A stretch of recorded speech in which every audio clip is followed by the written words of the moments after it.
बुलढाणा लोकसभेच्या निवडणुका या ठिकाणी लागलेल्या आहेत आणि 26 एप्रिलला मतदान होऊ घातलेलं आहे।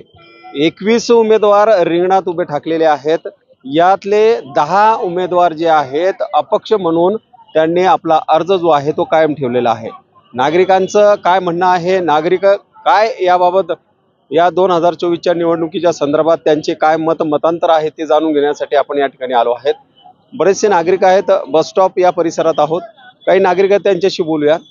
काका काय सांगाल, 2024चा निवडणुका लागलेल्या आहेत आणि आता शिवसेनेचे 2 गट झाले, राष्ट्रवादीचे 2 गट झालेत, काँग्रेसमधले बरेचसे नेते गेलेत। कसं पाहतात एकंदरीत, कसं चित्र राहणार आणि जिल्ह्यात काय होणार, कुठला उमेदवार तुमच्या मनात असणार आहे, काय सांगा? आपल्या या बुलढाणा लोकसभा मतदारसंघामध्ये यापूर्वीही हा आपला मतदारसंघ हा काँग्रेसचा होता। त्यानंतर बरेचसे बदल झाले आणि यानंतर या ठिकाणी हा मतदारसंघ ओपन झाल्यानंतर या ठिकाणी शिवसेनेचे उमेदवार विजयी होत होते। परंतु या मागील 4-6 महिन्यामध्ये सर्व राजकीय पक्षांनी आपल्याला या निवडणुकीसाठी फक्त मतदाराचे त्यांनी खेळ लावला आहे। जो प्रत्येक उमेदवार बघा तुम्ही यावेळेस की सर्व पक्ष 2-2 गट झालेले आहे। त्यामुळे यावर्षी बुलढाणा मतदारसंघामध्ये काहीतरी वेगळंच चित्र आपल्याला पाहायला मिळणार आहे। आता आमचं तर असं स्पष्ट मत आहे की जे राजकीय पक्ष समजा आहे यामध्ये या लोकांनी या पक्षांना न मतदान करता एखादी नवीन उमेदवार जर निवडून दिला तर ते फारच उत्तम होईल। यावेळेस 10 अपक्षांनी अर्ज भरलेला आहे, काय सांगा? 10 अपक्षांपैकी तर असं वाटतं की या बुलढाणा मतदारसंघामध्ये जी एकतर्फी विजय होता तो एकतर्फी विजय यावेळी राहणार नाही। कारण 2-3 मतदार जे आहे हे सर्व बुलढाणा मतदारसंघामध्ये जातीवादी असल्यामुळे मराठा समाजाचेच लोक या ठिकाणी आतापर्यंत निवडून आले आणि म्हणून यामुळे यावेळेस 3 उमेदवार यामध्ये रनिंग खासदार आहेत प्रताप जाधव, नंतर शिवसेने बाळासाहेब उद्धव ठाकरे गटाचे प्राध्यापक नरेंद्र खेडेकर हे सुद्धा एक उमेदवार आहे। आणि तसेच यावेळेस आपल्याकडे शेतकरी संघटनेचे रविकांत तुपकर भाऊ यांनी सुद्धा अपक्ष अर्ज कायम ठेवल्यामुळे या लढतीमध्ये खूप चुरस निर्माण झाली आहे। आणि बऱ्याचशा शेतकऱ्यांचा आता आम्ही समजा बऱ्याच गावोगावी संपर्क करत असताना किंवा लोकांचे मतं घेत असताना लोकांचं म्हणणं यावेळेस आपण आपल्या शेतकऱ्यासाठी की यावेळेस वेगळंच चित्र मिळणार आहे। त्यामुळे काय होईल हे आता निश्चित सांगता येत नाही। यावेळी बुलढाणा लोकसभेसाठी नामांकन अर्ज दाखल झालेले असून त्यानंतर छाननी होऊन आता रिंगणात 21 उमेदवार उभे ठाकलेले आहेत।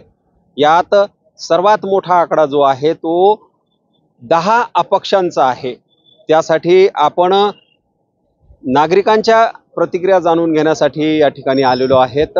नागरिकांमध्ये काय नेमकं खासदारांसंदर्भात काय नेमक्या त्यांच्या भावना आहेत, त्यांच्या मनातला खासदार कसा असला पाहिजे त्यांच्याकडूनच आपण जाणून घेऊयात। AN न्यूजच्या या जनमत लाईव्ह मध्ये आपलं सर्वांचं स्वागत। सर काय सांगाल, लोकसभेची निवडणूक उभी ठाकलेली आहे। यावेळेस सर्वात अधिक जे आहेत उमेदवार रिंगणात उभे ठाकलेले आहे। शिवसेना 2 गट पडले, राष्ट्रवादी 2 गट पडलेले आहे। कसं बघता एकंदरीत चित्र? एकंदरीत चित्र असं आहे की यामध्ये जे अपक्ष उमेदवार आहे हे अपक्ष उमेदवार फक्त मतांचं विभाजन कसं होईल आणि यामध्ये जो पूर्वीचा जो जुना खासदार आहे प्रतापराव जाधव हे कसे निवडून येतील यासाठी हे सर्व चालबाजी झालेली आहे असे माझे मत आहे। किती 2 गट पडलेले आहे, शिवसेनेत 2 गट पडलेले आहे। असं असताना विभाजन जे आहे पक्षात देखील झालेलं आहे। असं असताना तुम्ही कसं पाहता की आताची जी निवडणूक आहे ती कशी होऊ शकते, कशी चुरशीची लढत कोणात होणार आहे? चुरशीची लढत म्हणजे प्रतापराव जाधव आणि तुपकर मध्ये ही लढत राहील।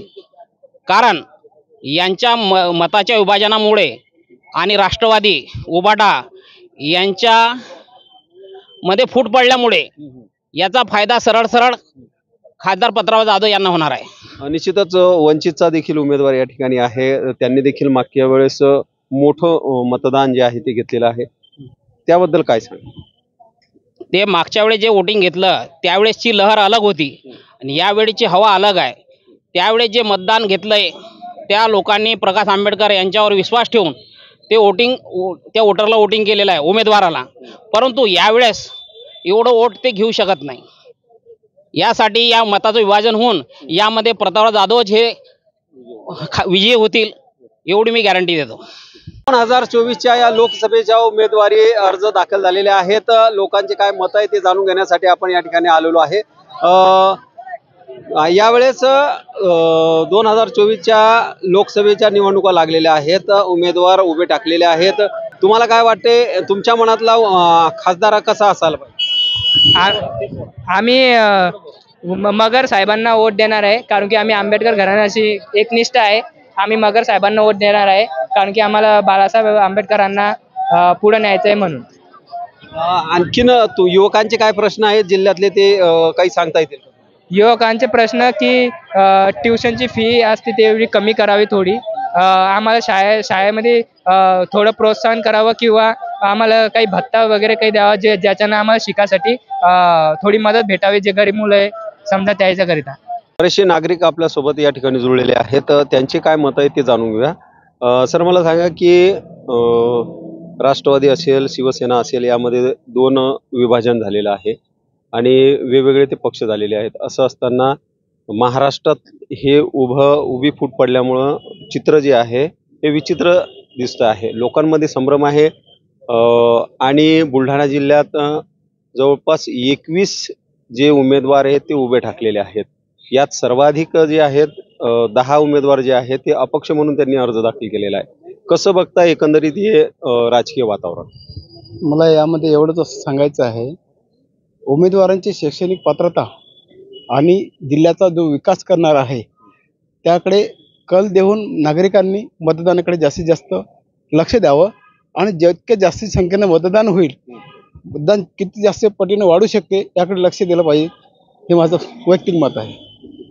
मतदान वाढवण्यासंदर्भात देखील जनजागृती केली जात आहे प्रशासनाकडून आणि जनतेत देखील याबद्दल जनजागृती सुरू आहे. असं असताना आपल्याला वाटतो का की मागच्या वर्षीपेक्षा यावर्षीचा जो मतदानाचा टक्का आहे तो वाढेल?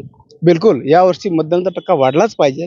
वाढला तरच जिल्ह्याचा जो भौगोलिक विकास आहे त्या विकासाला चालना मिळेल, असं माझं वैयक्तिक तरी मत आहे.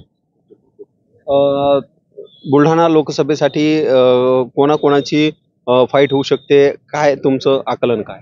नाही, यामध्ये कसं आहे, मतदार कोणीकडे वळतो, मतदारांनी सद्विवेक बुद्धी समोर ठेवून त्याची शैक्षणिक पात्रता त्या उमेदवाराची पडताळणी करावी आणि जिल्ह्यासाठी पोषक कोण उमेदवार आहे त्या उमेदवाराकडे त्यांनी वळावं. महत्त्वाचे जे उमेदवार उभे ठाकले आहेत त्यात तुम्ही कोणाला कुठे बघता? नाही, मी हे तर पर्सनल काही सांगू शकणार नाही, परंतु माझं अजूनही जनतेला आव्हान आहे की त्यांनी विकासाकडे लक्ष देऊन त्या उमेदवाराकडे वळून मतदान करावं.